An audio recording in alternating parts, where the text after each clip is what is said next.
উত্তর কোরিয়ার একটা দেশ যেটা নিয়ে গোটা দুনিয়ায় মাথা ব্যথার শেষ নেই।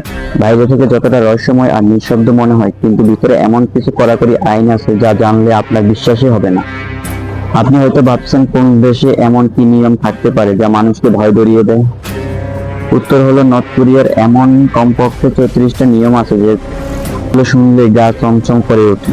নর্থ কোরিয়ার জন্মানো মানে আপনার জীবনটা শুরু থেকে সরকার ঠিক করে দিবে। আপনি কোথায় থাকবেন, কি কাজ করবেন, এমনকি কার সঙ্গে প্রেম করতে পারবেন, সবই একটা সিস্টেমের ভিতরে আটকানো। পরিবারের বিরুদ্ধে মুখ খুললে শাস্তি শুধু আপনার না, আপনার সন্তান আর নাতিরও ভোগ করতে পারে। এটা ওদের 3 generation of punishment system. Internet ব্যবহার, সেটা সাধারণ মানুষের জন্য একেবারে নিষিদ্ধ। কেবল সরকার অনুমোদিত ইন্টারনেট ব্যবহার করা যায়, যেটা বাইরের বিশ্বে কিছু দেখা যায় না। বিদেশি সিনেমা দেখা নিষিদ্ধ, ধরা পড়লে যাবজ্জীবন কারাদণ্ড পর্যন্ত হতে পারে। এমনকি পশ্চিমা কালচারের অংশ হওয়া পোশাক যেমন জিন্স, সেটাও নিষিদ্ধ, কারণ তারা মনে করে জিন্স আমেরিকান সংস্কৃতির প্রতীক। চুল কাটার ক্ষেত্রেও স্বাধীনতা নেই।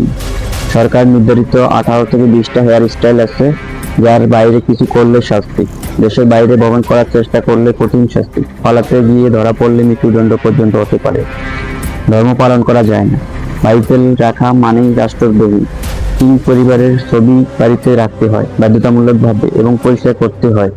যদি পরিষ্কার না করা হয় বা ছবি নিচে পড়ে যায় আর আপনি তা না তোলেন, তাহলে শাস্তি হতে পারে। শোকের দিনগুলোতেও হাসাও নিষেধ। কিং পরিবারে কেউ মারা গেলে কিংবা জাতীয় শোকের সময় কেউ বিয়ে করলে বা আনন্দ করলে সরাসরি শাস্তি হয়। দেশে কেবল সরকার অনুমোদিত গান গাওয়া যায়। নিজের মতো করে গান বানানো, বিদেশি গান গাওয়া সবই নিষিদ্ধ। ফোন ব্যবহারের ক্ষেত্রে কড়াকড়ি, শুধুমাত্র সরকার অনুমোদিত ফোন যা দেশের ভিতরে কাজ করে। বাইরে কারোর সঙ্গে যোগাযোগ করার চেষ্টা করলেও শাস্তি। পুলিশটাও নিরাপদ নন, তাদের প্রতিটি পদক্ষেপ নজরে রাখা হয় 2 জন সরকারি গাইডের মাধ্যমে।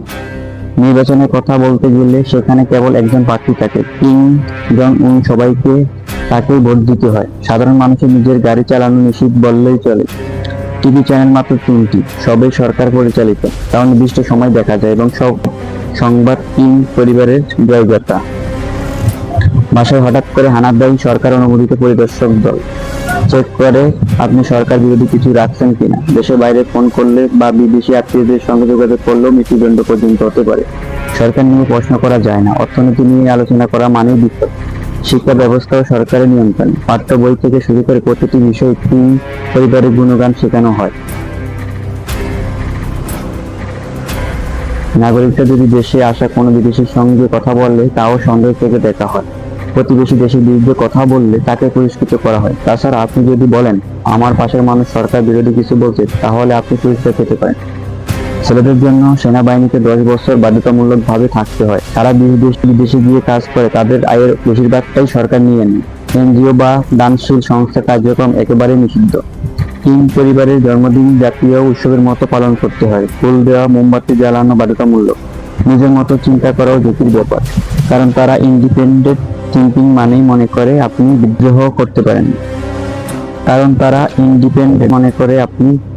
করতে পারেন।